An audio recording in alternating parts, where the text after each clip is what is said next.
Evening. I'm librettist Matt Barresi, co-founder of the Decameron Opera Coalition. The Decameron Opera Coalition, a collection of independent opera companies from across the country, has released their newest project, Heroes, which is 8 world premiere operatic streaming films. And they're all available for you to watch right now at DecameronOperaCoalition.org.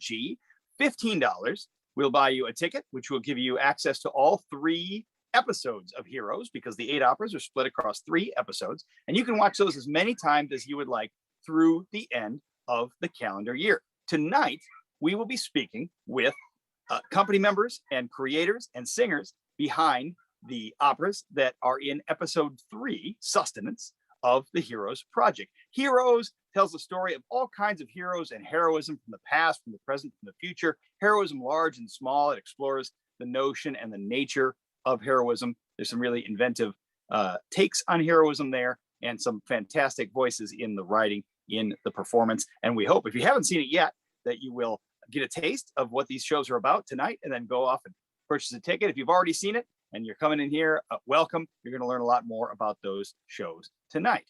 With me co-hosting is my partner in crime, composer Peter Hilliard, another co-founder of the Coalition. On the back end, working the boops and beeps, is DOC lead producer Maria Senzi-Sellner, and her husband Brennan Sellner, who's been absolutely instrumental in making sure that these live parties have happened. Now we've done parties for episode 1, episode 2, when we dropped the premiere, and I believe those are all up where you can see them. So check those out if you haven't yet. Peter, how are you tonight? I'm doing well, doing great. I'm excited to talk about this project. We've got a lot of wonderful people here that we're excited to hear from. We have folks from Milwaukee Opera Theater. We have folks from Bear Opera, and we have Jeremy and Javier from one of the songs that you and I wrote, Matt. And so we're going to talk to all of them. Also, Kathy did the filming and beautiful editing on that project. So we got a lot to talk about. I wonder if we could ask Joanna to talk about Milwaukee Opera Theater. Maybe you could tell us about the project and who is here representing your project. And also, I know I'm giving you a lot here, tell us what Milwaukee Opera Theater is up to and what you're about as a company. I think I can handle it. I'll do my best. Do it. My name is Jill Anapanasic. I'm the artistic director of Milwaukee Opera Theater. We're Milwaukee's microbrewery for opera, producing small batches of high quality, locally produced lyric theater. And that's our, yeah. Our guest tonight is Christy Melby Gibbons, one of the founders of Trickleby Cafe, the heroic subject of our spoken word opera. That's awesome. I can't wait to hear more about that.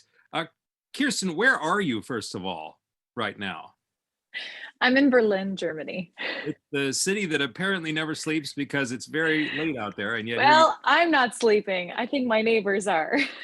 The busy life of an opera person. Can you tell us, first of all, about Bear Opera? What are you about? And then introduce the folks that are here for you. Sure. So I am the general director of Bear Opera and one of the producers for Heroes of New York, our episode. And this right here, somewhere on the screen, is Brianna Hunter, who is a phenomenal singer, but also the librettist, the very crucial librettist for Heroes of New York. It's just such a funny libretto. I can't get over it still. So we're really lucky to have her. And Bear Opera is an alternative opera company based in New York City that focuses on reimagining the whole opera experience, new venues, new pieces, sometimes reimagined older pieces, and also just focus on breaking down the stereotypes that we often find in opera, and just generally cultivating a new generation of opera lovers as well. That's what we do. That is awesome. That's an important work that we have to keep doing. Well, I thought, since there are a few people that we think may come yet who are, these folks are really busy, and they're vitally important artists, and they're doing important artistic work, which keeps them late sometimes. So we're hoping to have a few other people join us.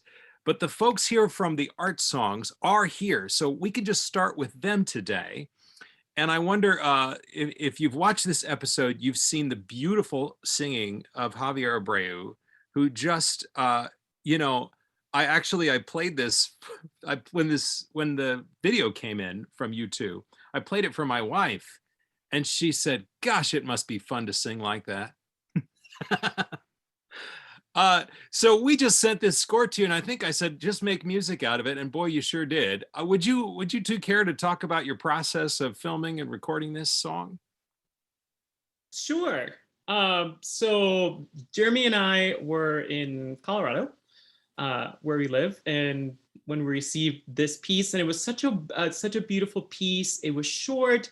It really packed a really beautiful punch, and we thought, how can we make this really come out of the page? And we settled on a very nice sort of slowish tempo that really allowed for the caressing of the words.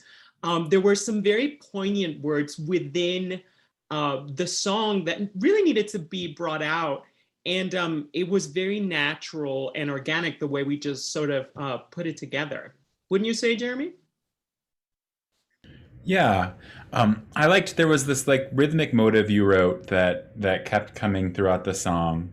And it was in the little introduction too, that kind of kept the piece together.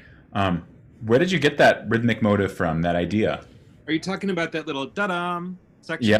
Yeah. So that little Scottish snap, I was talking about this on one of the other episodes, is the motif that I used to be heroes. And I think if you're going to set the word heroes to music, there's almost no other way to set it. You know, da-da is the only way to set it. So the first thing that you hear in the very first art song is that. And then it appears in each of the songs, and it's sort of, yeah, as you say, kind of a glue that holds it together. Yeah. It was interesting not having heard the other songs until the premiere, and then hearing how all of that came together. It was a very cool effect. Thank you. Yes. So that song is really, Matt, maybe you should talk about it since you're the one who wrote those words. But that song sort of ties together some threads from these episodes. Would you like to talk about that for a minute?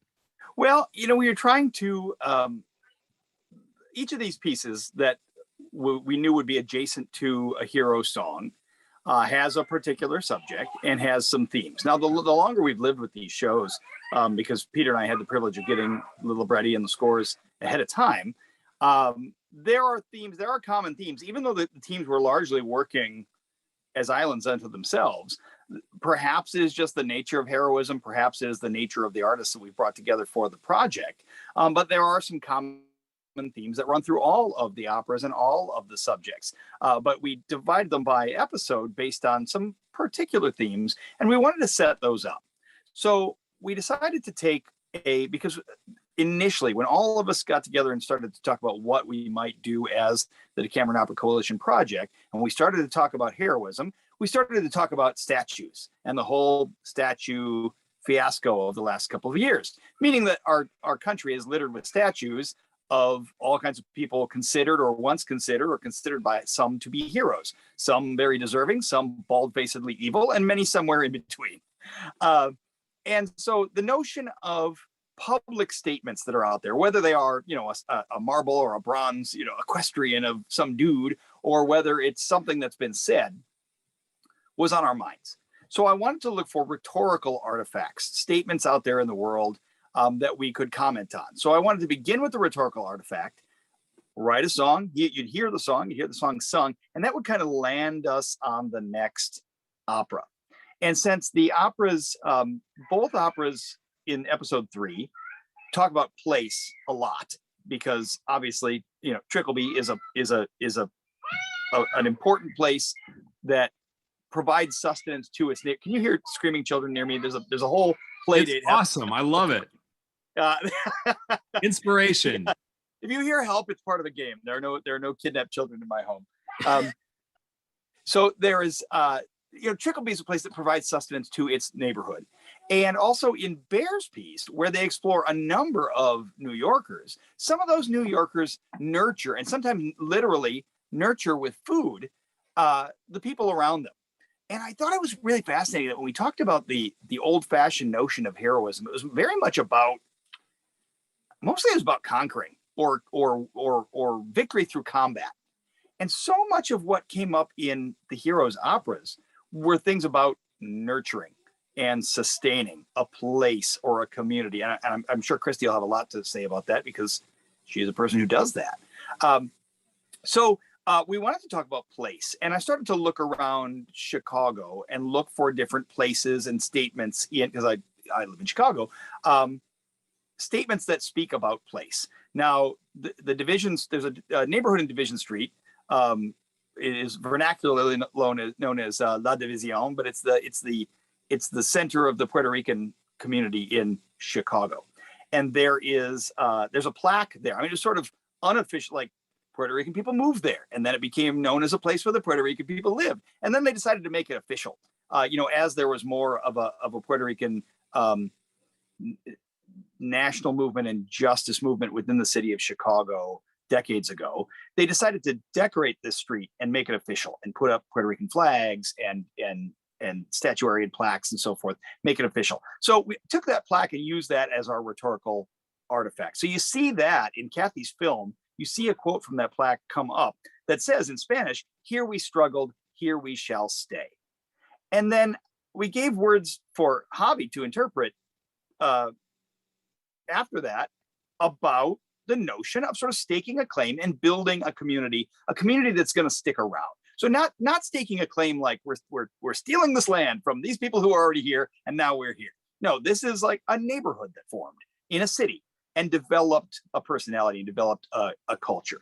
And initially, Peter and I talked about this and we thought, we're really good. We're going to use a lot of Spanish in this, and I want to talk about this experience. But what I found is that I was starting to talk about an experience that is not my own in a language that I do not speak. And I thought, what? I think I'll let Javier be Puerto Rican, and I think that I will write an art song about things that I can speak about, and he can imbue it with whatever truth that he finds in it, and can put in it with his own artistry, and I won't overstep or appropriate by getting out over my skis culturally. So you see the quote, and then he makes the magic happen, and as does Jeremy and Peter. And then that brings us into this notion of place and growing a place and nurturing a place. I'd love to toss it to Kathy in a second, because what she did to it was also really amazing. But I had a similar thought, because you want your music to be specific, but you don't want it to be a parody. So what I did in the wordless melisma at the beginning is I have this really gentle nod to Puerto Rican popular music, where there's this rhythm that goes like, it's all through modern popular Puerto Rican music. And I just made this very gentle. If you listen, it's like gong, gong, gang, way slower, and like a music box that goes right under Javi's gorgeous ah at the beginning. And it's just a little nod to the specificity of Puerto Rican culture without trying to no one's going to hear that and go, oh, wow, that sounds very authentic. That's not what it's about. It's just a little nod to the specificity of it. But what I love is that Kathy opened that up with her film to include even more ethnic experiences, more locations, which oddly made it kind of a more universal expression. So Kathy, could you talk about how you discovered this actor that you've shot and where you went in Boston? I'd love to hear about that. Yeah, that, this was the song I wasn't sure about. This was the one that I would wake up at night, like, what are we going to do here? Because I had, the first time I read it, I was seeing the border. I was seeing, some real current events issues, and we didn't want to be too literal. I never want to try and pigeonhole anything. But I couldn't find, I know we have Puerto Rican neighborhoods here, but I said, how am I going to do that? And it was Cleve, this actor that's in that song. His name Cleve. I've worked with him before. He's a student at Suffolk University, talented young actor and filmmaker also. But I looked at him, I said, boy, he's from Indonesia, foreign student here studying. And he said, I'm ethnically Chinese. He said, Cleve, he studies at the Modern Theater, which is right next to the Paramount. which is where I met Maria Sensi Selner, to tell you the truth, doing an opera there. And it's right, there's all these fancy restaurants in the theater district, and then you turn a corner and you're in Chinatown. And the feeling changes and the people change. And it's, you have these fancy white cloth, tablecloth restaurants, and then you have Chinatown and the smells and the people, and there's more of a feeling of community when you turn the corner. It's a lower rent, sort of, now in Boston, but it's but I said, Cleve, what about standing under the lights of this theater and then just taking a walk with me, and let me walk with you? And then the song opened up to me, and I went, the beauty about all of these songs and all of so much of the great art is that it can be interpreted in so many different ways. You put that thought and that impulse out there, and we can take it somewhere. So I was so thrilled when my assistant director, Justin, said, I got Cleve. I went, oh, the song has been answered. Now I know what to do. Matt, go ahead. I saw that footage come in, just as I realized early on that I just needed to tell my truth about what I thought about place and home and sustenance of a community, that I couldn't try to tell a Puerto Rican truth, right? Like that's not part of my lived experience. And so I'm going to tell the truth I can tell. Javier's going to sing this. And actually when we first brought him on board, I thought he was Puerto Rican, but I wasn't sure. So it wasn't like come be Puerto Rican. It was come be Javier. See what you can do with this song. And then Kathy put other actors of other identities in the piece and places of other communities in the piece. And I thought, oh, this is good. When I look across the Cameron Opera Coalition and across the Heroes Project, there's all these different voices at work telling all these different stories. And what I hoped, for this particular beat was that it was about place and home and nurturing and sustenance, and the truth of that across all the country. So once Kathy had worked her magic and Javier worked his magic, and then we attached it to Bear's piece as well, I thought, oh, now this is a bunch of companies from across the country telling stories from all across the country. Not one white librettist being gross. This is the mosaic that we're trying to make. I really appreciated when that footage came in, Kathy. Yeah. I want to let Christy talk here in a second, but Matt, if I can just working on a project like this makes you all philosophical. You start to think about big things, and it's a human thing to get a community of people around you and be vulnerable and try to contribute to their lives. And each culture is going to do that in a very specific way, right?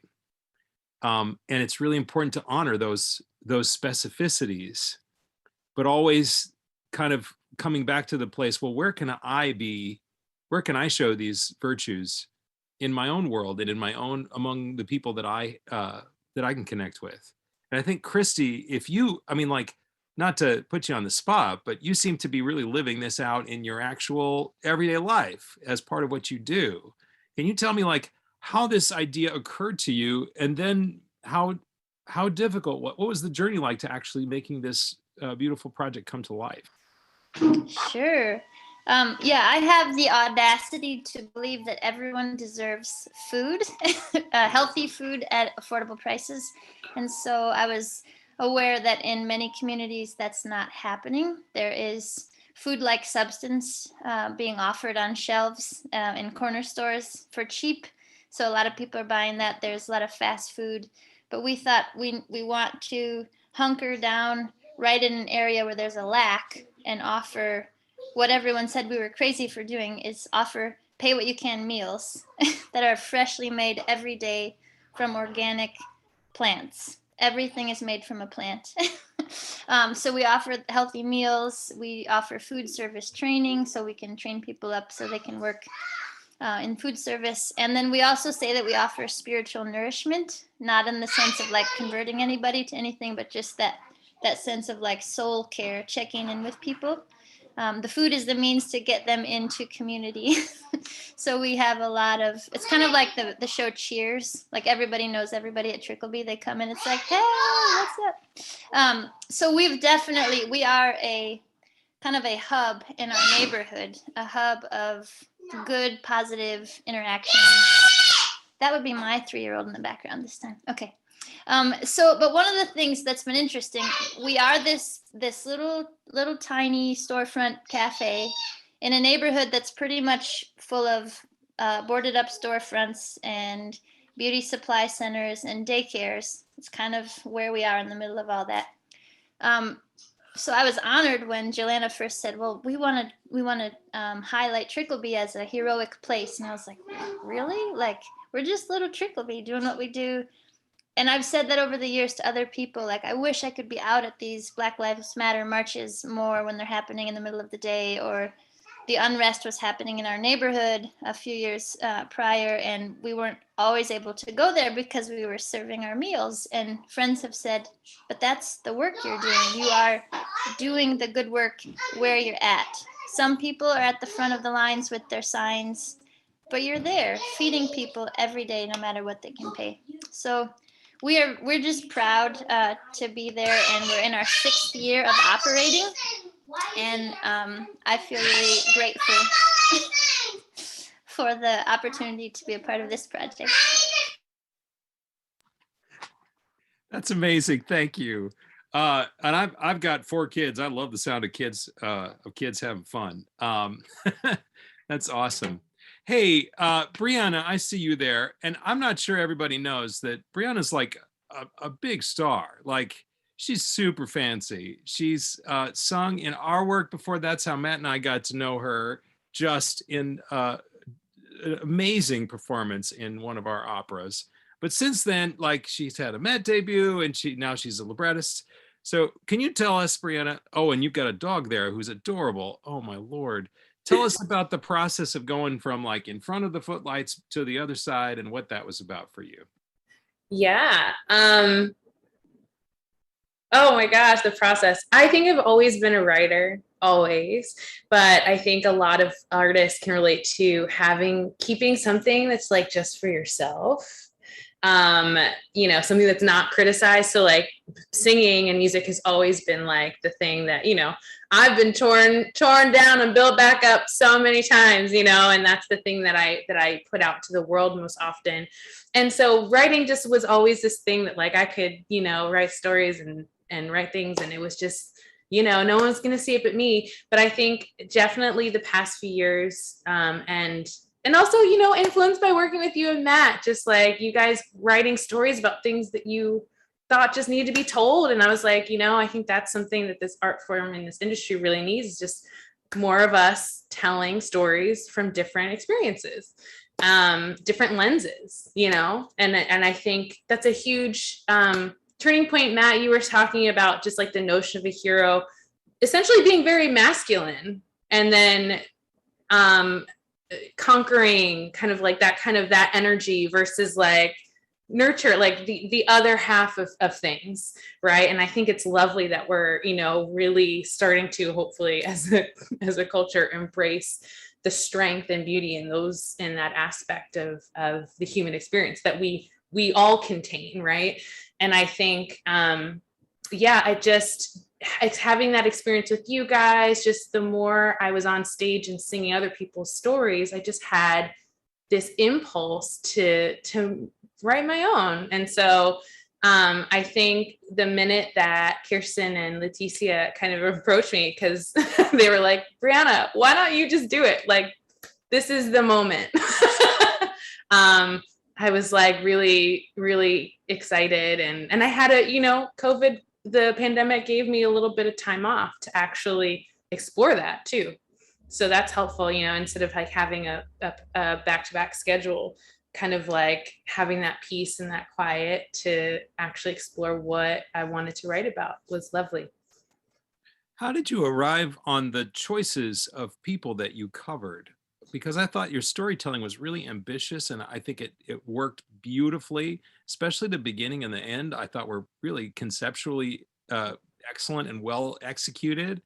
But I know you had like a lot of potential options. How did you narrow them down? How did you find them? Honestly, it came with the collaboration. I think I had written probably an hour's worth of characters. Like there's constant inspiration in this city. I could be writing this piece for years, just like coming out with a new episode every year. Just about like the next 5 and the next 5 people that, influenced me. So I think I was very heavily influenced by specifically the Instagram account Humans of New York, because it's one of those things I've been following forever. He's brilliant.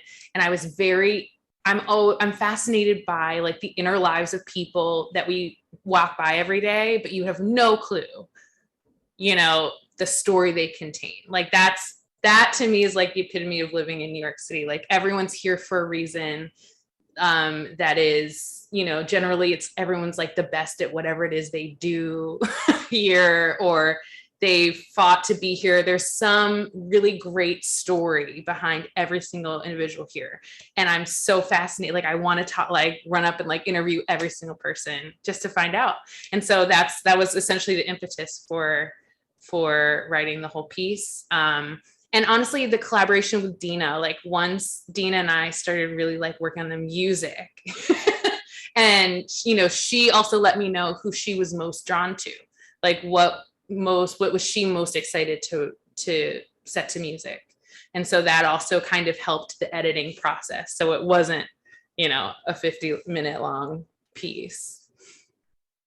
You have a bunch of people in the trunk though, Brianna. I in my head, you wrote a whole Spoon River anthology. You've got like 100 of these, and then you and Dina pick 5, but like there's an expanded version sitting somewhere in your house. Is that true?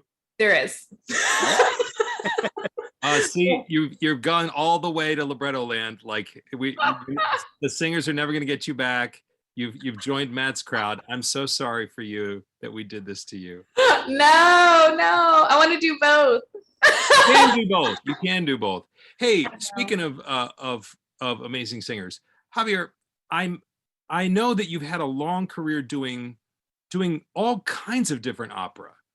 Like you've done a lot of Rossini, a lot of kind of bel canto stuff, but you've also had a lot of experience in new work.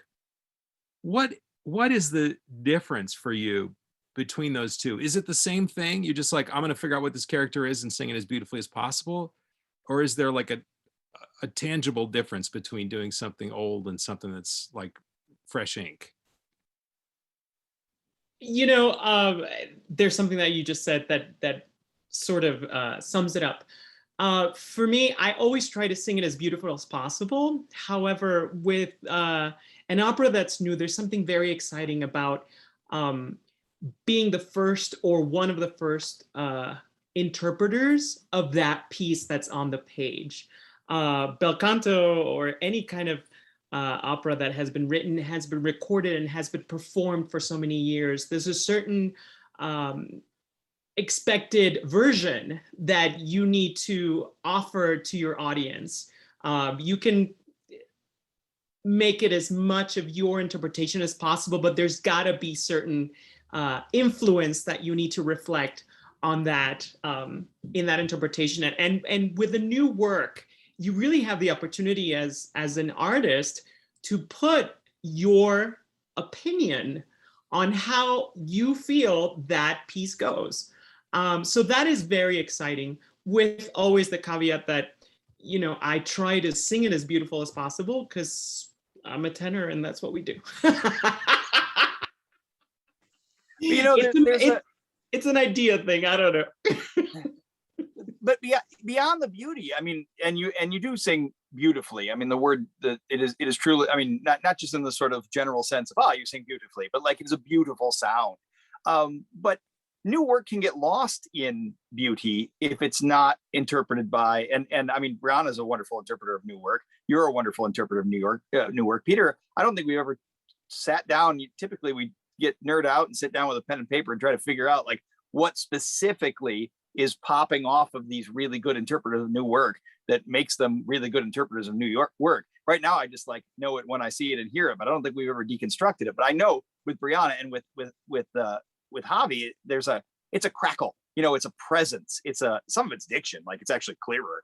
But it's a presence and a crackle that they're connected to these words and not just sort of bloviating beautiful sounds that we got, that we immediately heard from him. And of course from Brianna. What do you think? Well, I mean, I think probably since Javier and Brianna are so good at this, we should let them say what they're doing. But I do think though that there's a certain kind of singer, really very good singers, who need that weight of tradition to tell them how to sing the song, to tell them how to do the aria, right? So they listen to a bunch of recordings and their teacher has told them how to get the most beautiful tone. And they're like, where's the wall so I can sing right down the center of that lane, right? But people who sing new work well are coming at it from a different perspective, like notes, yes. Rhythms, yes. For some reason, all of those in new music have to be super hard all the time. So you have to get that. But then beyond that, what is this? How is this music? No one tells you what that is. You have to find it. And you have to find the center of the character and make that communication happen, because that's actually opera, is finding the communication that happens through the execution of the music. And I gotta say, like, I'm not sure you can actually teach that. You can teach somebody to sing beautifully, and you can teach someone how to stay in the lane, but you can't teach someone how to find the essence of the musicality of it. Javi, are you gonna disagree with me? No, you can teach somebody to find that curiosity. You can lead them to finding that permission. Everybody's curious, and it's a matter of believing, in my opinion, that you have the permission to have an opinion on what's on the page and to try to tell that story as compelling as possible. I love that. That gives me hope. Because I do think that, yes, we do get a lot of training and we are told to stay within the lines of the lane, and that's very valid and beautiful, because it continues on and it's part of the tradition. But we can use that to find what's on the edges of those lines. And that's, I think, how we find that curiosity and how we nourish it. I mean, I don't know if you agree with me, Brianna, but that's how I approach it. I would definitely agree with the permission, because I think a lot of us, especially those of us who are like straight A students, we like to follow the line, we like to follow the rules and make sure we're doing it right. And I think the biggest lesson that you get just from the experience and being away from that structure is exploration. Like if you dare to explore and allow yourself to explore and maybe make some not so beautiful sounds or, risk it. Like you have to risk it in order. And then you reel it in again. You make sure, okay, no, but I want to make sure that that's like on my air and cushioned and all of that and blooming and all that stuff. But I think I like what you said, Javier, about giving yourself permission and like giving artists permission to explore those edges. And also it's just something that I think comes from like when you find your artistic tribes, kind of outside of school, and you realize like, oh wait, anything's really possible, and I can really explore. And the other thing is the direction, like when you go to study opera, right, you're studying like an art form that's been around for centuries. And so often you're coming from the direction of like, how do I do this in a way that's immediate for the character that lived in 16th century Italy? But like, right. And you're like, what did she eat for breakfast? What was her life like? Like there's so much like excavation from that direction. Whereas like doing new work, it's like so much of it is immediate. You're like, oh, it's in English. Oh, this is a contemporary theme. This is a person that I know, that I've seen, that I understand on some level. And so I think your entry point is a little bit different, and the way that you are able to more quickly get to that point of kind of exploration is faster in a lot of ways. Even though, yes, you guys write lots of complicated rhythms, and we have to sit there and like make sure that we're doing it right, or intervals and pitches and all that. But the text, I think, just is more immediate, and it's exciting to dig into it and really like feel it getting freer and freer and embody it more and more. And it's just like, I like how fast it can happen, especially if it's really good material. Wow, that's fascinating. Oh, it's so interesting to hear you both talk about it, especially coming from the other side of it, where I'm like, this is how I think it should go. And then frankly, I'm often very surprised and delighted about what's discovered afterwards. You know, Brianna, I think a couple of times during The Last American Hammer, you were like, is this really what you want? Is this really what you want right here? And I gotta say, if your composers out there, when the singer comes to you and says, is this really what you want? You should really listen to that, because they have to go out there and make that happen. And if you're gonna make them do something that they don't really believe feels right, you're shooting yourself in the foot. You know, you have to let them find, you have to let them have their way sometimes. Jeremy, the other great thing. Oh, I'm sorry. I was just Brianna, go. It's awesome that like we have living composers. That's the other thing. I can talk to you. I'm in favor of being alive. I like it a lot. I think it's good. I love it. Jeremy, now you have the same sorts of issues, right? Like when you accompany, there's things that you do and there's things that you don't do, and there's at least as much stuff that's not on the page that you're supposed to know as an accompanist, and everyone will notice if you don't do it, even though it's not written. But do you find that there's like a freedom to be found when you get past that, or talk about? Yeah, I think I think a lot can be said using the music to communicate. So if I think the singer should sing more legato, I can start to play more legato. Or if they should sing louder or softer. And the colors that I create can make an atmosphere for the singer to kind of ride in. And the best compliment always comes when the singer's like, wow, it was just like I was falling into a big cushy bed. I could do whatever I wanted. And that's kind of a magical thing when that happens, and something, we kind of miss doing for the last year and a half. Oh boy, I want to echo that. Like I don't accompany all that much, but just the first couple of times I started accompanying again after we came out of lockdown, I was like, oh, this is so beautiful, so much better. This is why I was doing this in the first place. Playing to a click all the time and just guess, or at worst, trying to guess what the singer is going to do. If you have to make an accompaniment track, God bless those people who make accompaniment tracks without singers and have to like feel rubato when there's nothing there.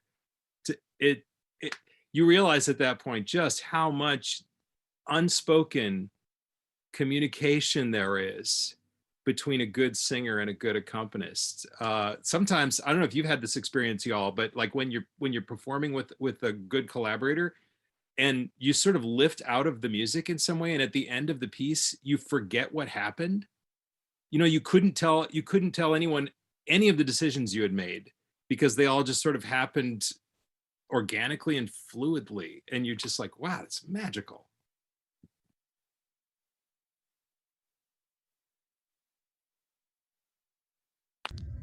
It's a little off topic, but I can't help but notice that behind Christy Melby Gibbons are a million plants, and she runs this place where she takes all these plants and makes them into all manner of food, and she like seems to live on the jungle planet from Flash Gordon. Look at that.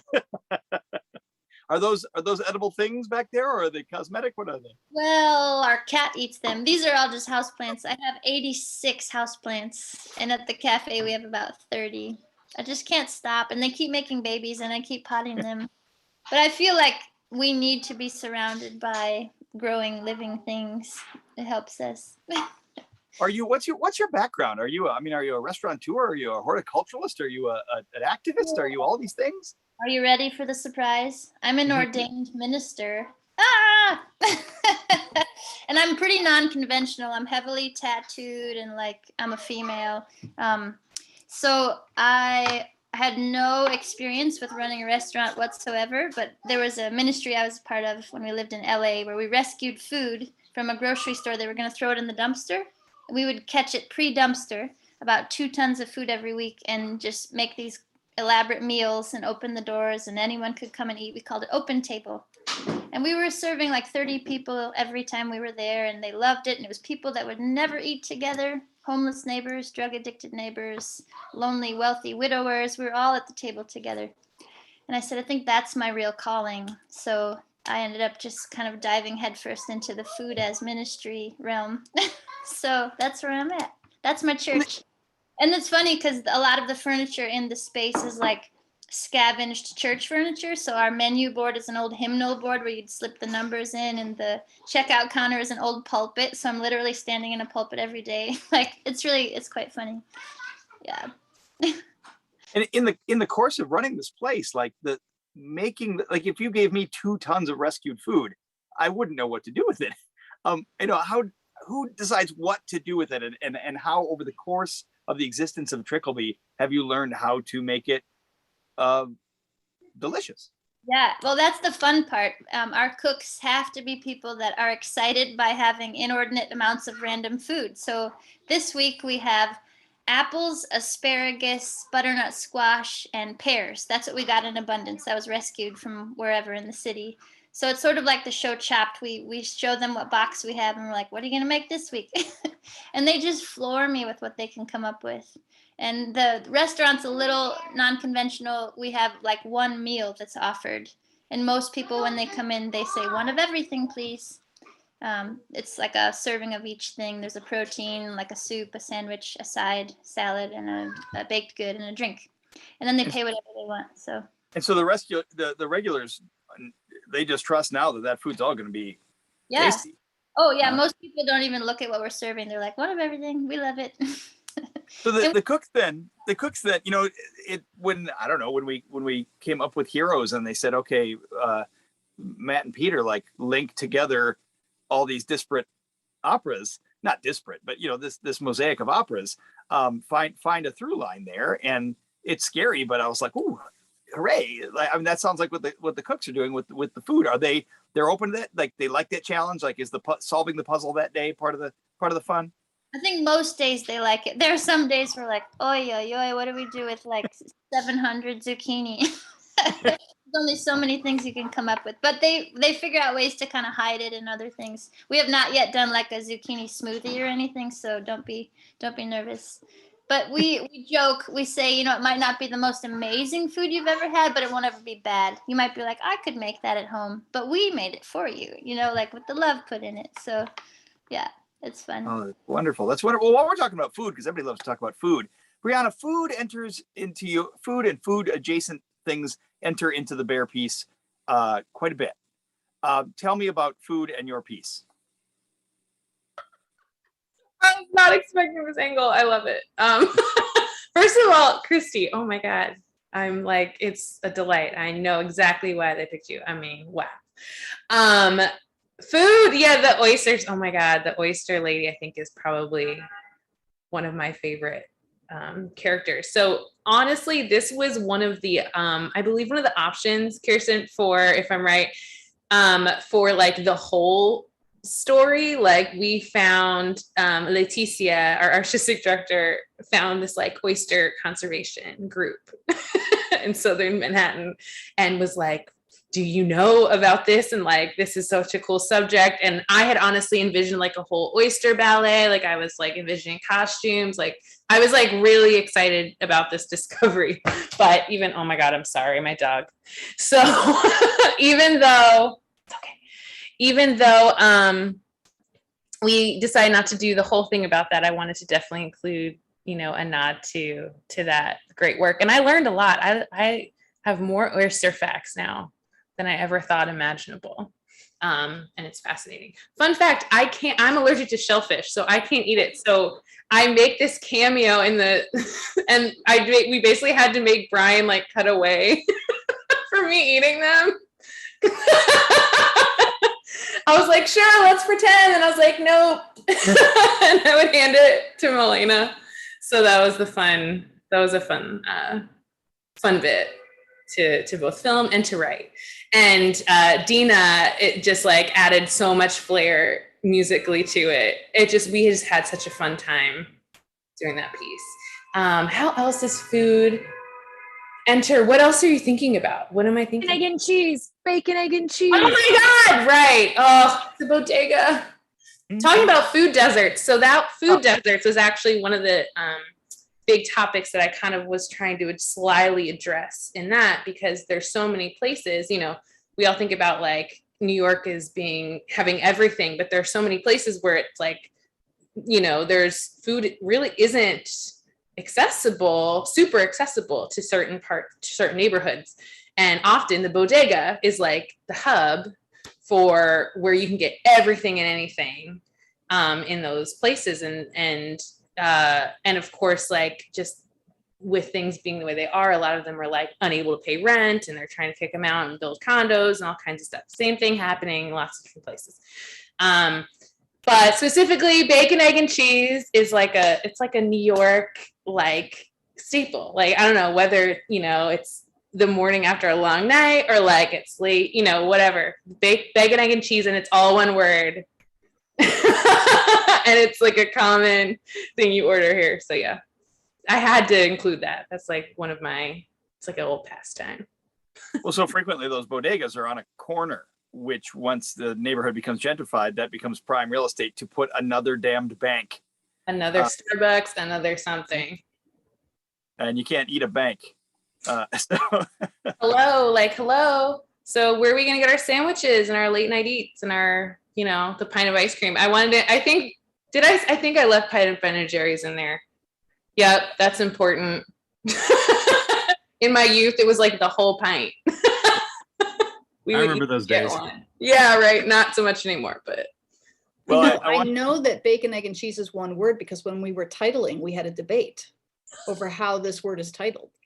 Do you remember, Kirsten? We were like, is it a comma? Yes. Is it all one word? And we ended up with the hyphens, which was genius. Yeah.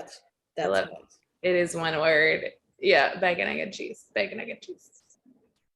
I don't think we talked enough about the captioning process through Tales from Safe Distance nor through Heroes, Kathy.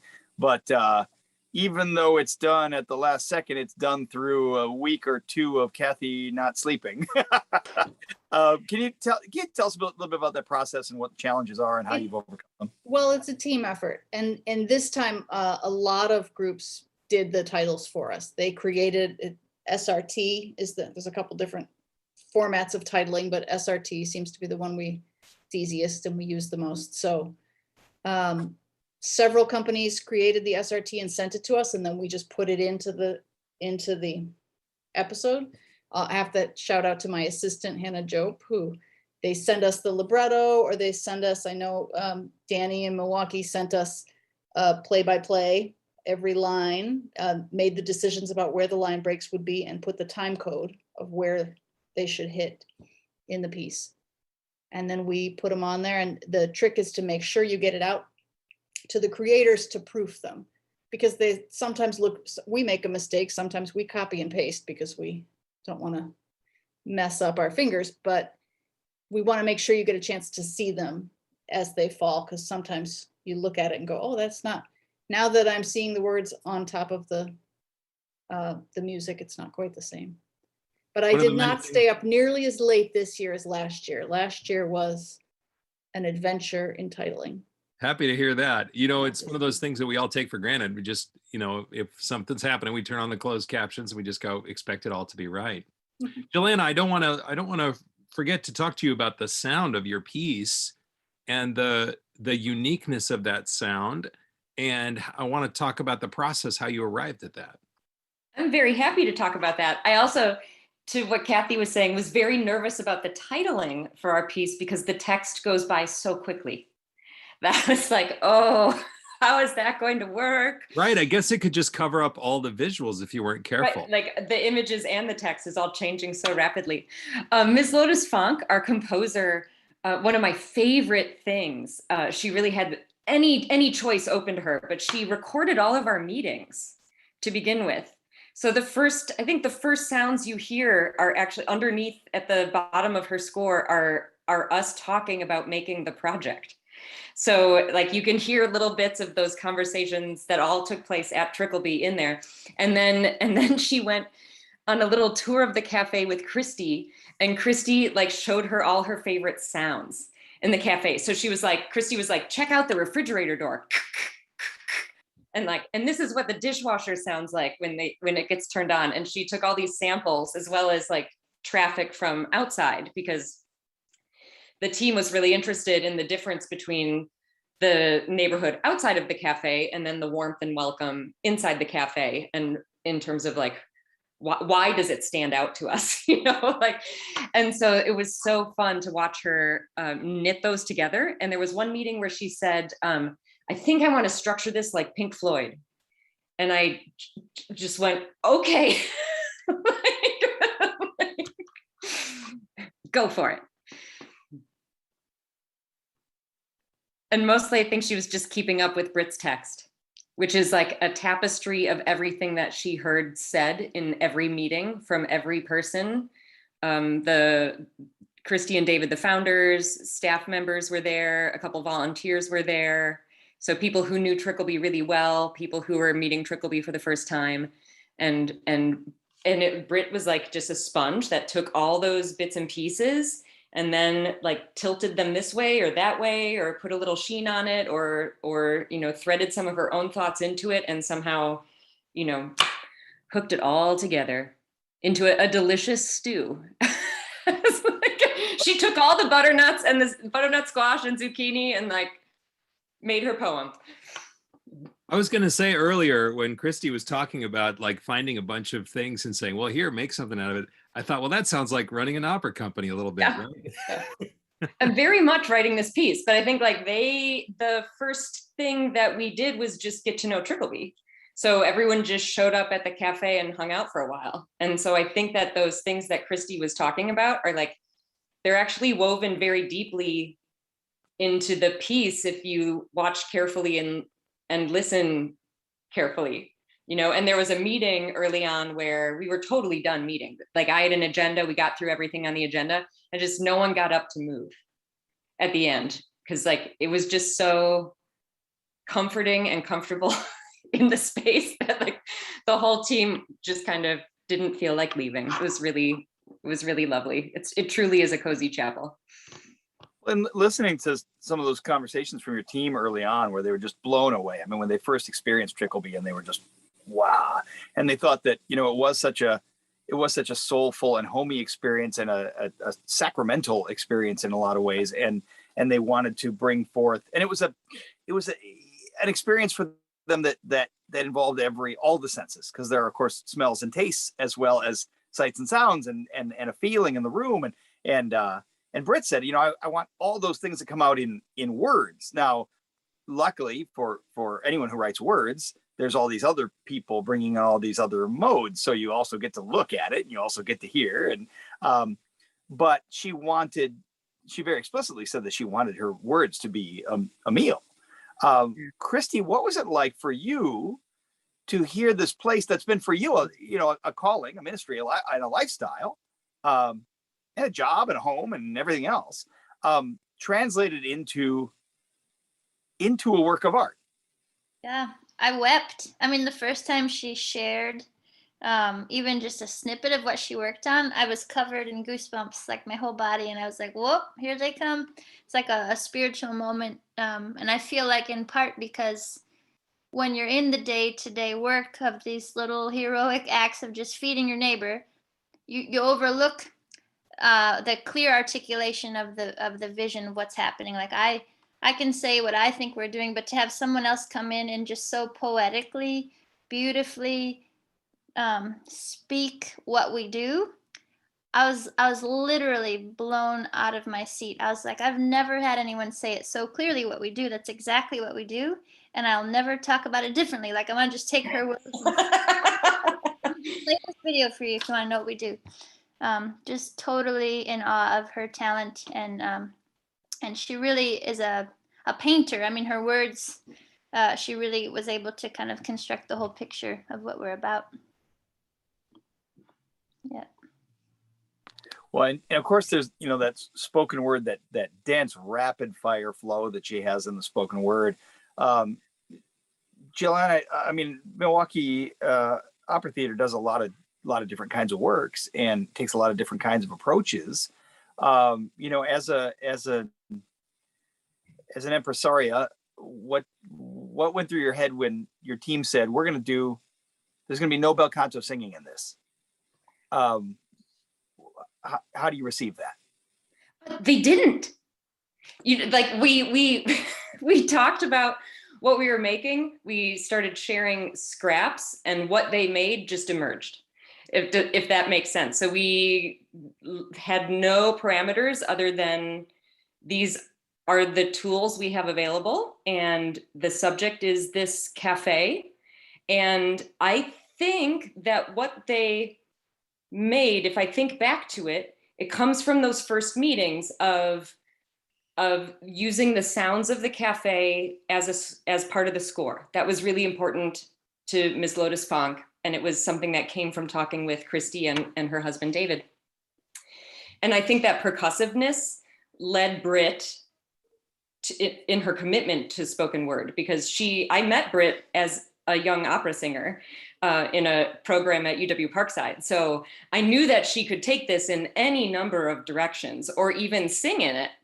So I was sort of just ready for it to go in any direction. And then as this emerged, just supported it. We've done things, we've done pieces that didn't have singing before. We've done declaimed pieces. We haven't yet done an opera without music. That's one thing that we haven't tried. But we've used the human voice in many, many different ways. You know what I love about this, and this really didn't occur to me until I was just hearing you all talk about it, is it almost seems like there's no barriers between the actual place and the finished product. Like, your meetings, they're in it. The sounds, they're in it. The place, it's there. Like, it's almost like you had some meetings, and then the opera just sort of accidentally came together out of that exact thing. That's awesome. Well, that's testament to the skill of Samer, to our videographer. I mean, he just was able to kind of whip us all into shape and get us doing what he wanted us to do. So it looks like that, because it was a lot of work, but it does definitely feel like that. None of us knew what the plan was. I knew he had one. He told me he had one. But I was not planning on being in the visual picture of the film. That was not part of my plan. But when we all showed up, he just told us where to sit and started filming. And and so his response to it also was very rooted in kind of the essence of the cafe, and capturing the bustling and busy, but cozy and relaxing atmosphere.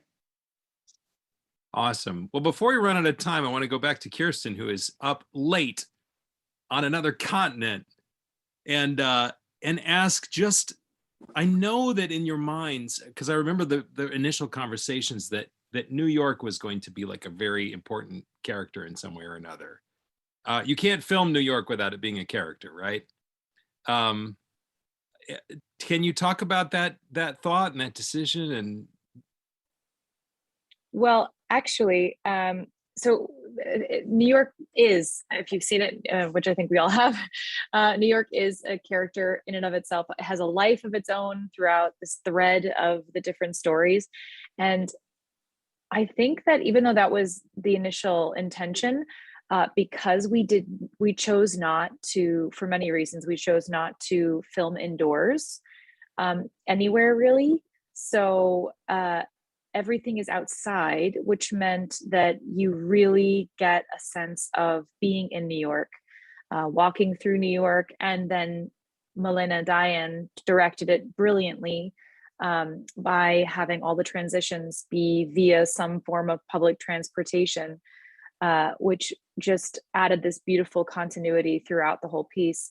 And then because you're taking New York public transit, you're capturing all of these natural, organic happenings in New York City. The one that everyone talks about, and I think Milena brought up, was when David Charles Tay, the oyster conservationist environmentalist, is getting onto a bus. And just at that moment, a woman coming off with a walker needed some help. And so he helped her down. Everyone has their masks on. He walks onto the bus leaves. Done. They don't know each other. They didn't talk. Silent communication, New Yorkers supporting New Yorkers. So I think really, yeah, the essence of New York was captured throughout. I mean, every single shot, you get a little glimpse, and I don't think we could have planned it, honestly. It was just, I'm so proud of the team. We're supposed to be wrapping up here pretty soon, but there is a finale on this episode and on the entire project. So I wanted to, and Javier is in it, as are the other hero song singers. Tasia Hortang is in there, John Castillo, and Karen Slack. That's borrowed text, so I can't comment on it much, except to say that I went through all the libretti and found some of their most beautiful.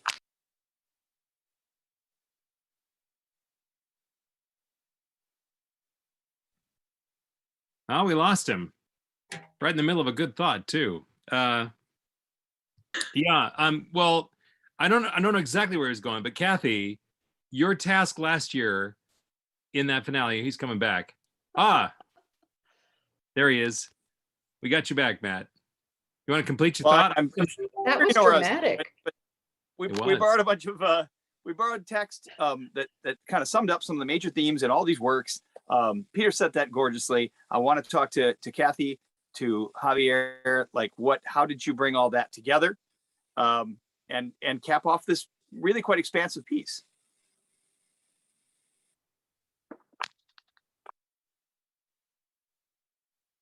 Well, I guess that would be me.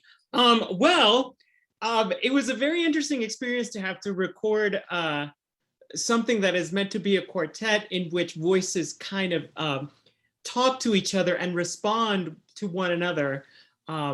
Just me and my wonderful collaborative pianist. Actually, no, we did that with a click. So that's right. You didn't even have a pianist. We silenced Jeremy for a bit for that. It was quite an experience. It was fun and exciting. I had the privilege of recording a few days after some of my other colleagues. And so I got to hear a little bit of the raw footage to kind of give me an idea of what they decided to do, specifically the end portion of the piece, which is so beautiful and delicate. And I was so nervous because there is, talk about pre-recorded rubato. There's a whole measure of silence or something like that, or two beats. Yeah, sorry about that. No, it was fantastic because it sounds great. But once it came together and I heard what they did, I was like, oh, piece of cake. And it was so wonderful to hear all four voices kind of talk to each other as if we were able to do that in one hall. And it was so beautifully and seamlessly put together, and I was pretty impressed, and I was very proud of that. It was kind of cool to be a part of it. Yeah, Maria did an amazing job sort of getting everybody in just the right place. But the funniest thing for me working on that part was going from city to city and telling everybody, hey, you have to imagine that Karen Slack is singing a top part above you. And then under that is, Tasia Hortang. She's singing too, because it's very hard when you just have an earbud in your ear to give like the quartet forte of your part. Very disorienting. Not at all like what we're used to. But thanks to the magic of audio engineering. Kathy, I was just going to ask you about like your part of this was in a way easier than last year. I got to guess it was easier. It was easier than last year because I knew it was going to work. because we pulled it off last year, and it was brilliant. Like nothing will ever compare to hearing that finale come in after. And you have to shout out Kristen Tcheko, who's the audio engineer who made that magic. It's A wizard. I still can't believe he can do what he can do, which is take people who recorded into different equipment in 4 different cities and make it sound like they were in the same room. Just tremendous. Yeah, nothing will ever top hearing that first finale from last year, except maybe this one. I don't know, it was beautiful. No, this was an idea that like early on I said, oh, we're gonna get to do a finale, and Matt said, yeah, the words are pulled from the different operas. So I was looking at the libretto and looking at, okay, this is an idea from Milwaukee. This is an idea from Heroes of New York. This is an idea from Fargo Moorhead. And get to pull the visual imagery from those films. Also with my 4 young actors, I thought we centered them all around the statue of George Washington, who seems to be a good figure to look askew at, you know. He's up there for a reason, but also maybe it's time to, it's a beautiful line, Matt, about what to the children of the stolen is a marble former slaver, really was kind of central to me. So that's how George Washington got such a central role. But pulling all of that together, I thought if we start with Karen Slack and a young woman looking at that statue, and then we end with these 4 young people who stood for all of these different songs, standing in front of that statue, ending with that whole idea, who will answer? Who's gonna be the next one up on the marble?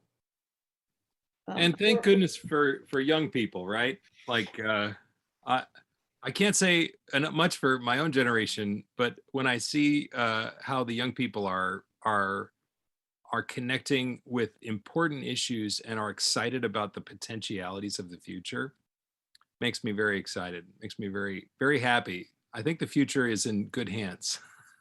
I do. Well, Matt seems to be having a little bit of internet trouble here, popping in and out of the Zoom, but we're about at time, and I just want to take a last second here to thank everybody who's on this call. Thank everybody who bought a ticket and is watching these operas, for supporting new work and supporting small opera companies across the United States, for supporting composers and librettists. It's part of our mission to really give lots of chances for work to lots of different people. And I think the success of last year's project and this year's project has shown kind of proof of concept that this is a great way that we can elevate new voices and hear from new people and make some exciting new developments in this old art form for a new era. And if you're out here and you're just watching and you haven't gotten a ticket yet, just go over to DecameronOperaCoalition.org, buy yourself a ticket, $15. You can watch all of it to the end of the year, and stay tuned for more from all of these wonderful artists and from our coalition. Thank you so much for coming, and thanks to our guests.